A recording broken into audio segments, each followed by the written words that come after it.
Hey everyone, coming to you from an undisclosed location possibly known as the outside of my house, just after my bike ride.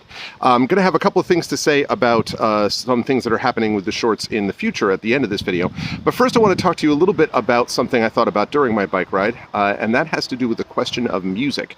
Because I was passing by several joggers and bikers who had AirPods in or headphones on or some kind of thing of listening. One person actually had their phone just blasting at maximum volume.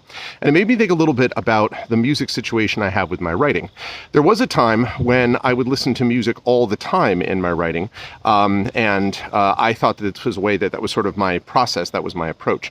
The problem, though, I found is that I wasn't as nearly as productive as I could be, mostly because I was getting distracted, right? Like if it was a song I really liked, then I was actually listening more to that, bopping along to that, singing the lyrics even, something like that, than I would have if I had just been listening to some kind of background white noise or something like that.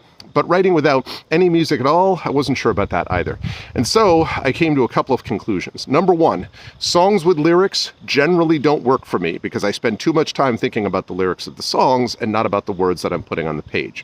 Number two, the more familiar I am with a piece, the better it tends to be, especially if I put that piece on loop. So for example, a couple years ago I was working on a manuscript and I ended up putting on the theme to The Mandalorian, which is a show that I really love. And I played that theme, which is only about 3.5, maybe 4 minutes, maybe a little over 4 minutes, but I put it on loop and basically listened to it over and over and over again. At the time, I just thought I was doing it because it would keep me from being distracted, but I actually think there's another reason.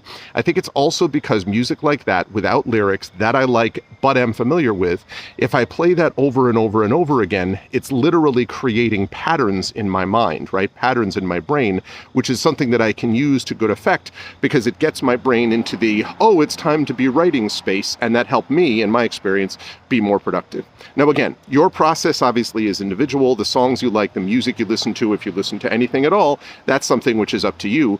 But I do think it's important to remember that when you do music, thinking of it and doing it in a way that is going to train your mind to be ready to write when you're listening to it is helpful. Maybe it's listening to Cirque du Soleil themes, which is something I also do at times. Maybe it is a song with lyrics, but they're lyrics that you know so well that you don't get distracted by them anymore. They just sort of float into the background. Whatever it is, the key is to be intentional about your music choice and think about doing that. One last thing about YouTube Shorts. I'm going to be doing these over the next couple of days. Starting next week, though, I'm going to be doing it based on specific writing topics. I'm going to try to hit characters, a little bit about world building, a little bit about theme. So be on the lookout for that next week. And if you have a writing adjacent topic you want me to tackle, please let me know about that in the comments. And let me know if you listen to any music too and what kind. Otherwise, have a good week.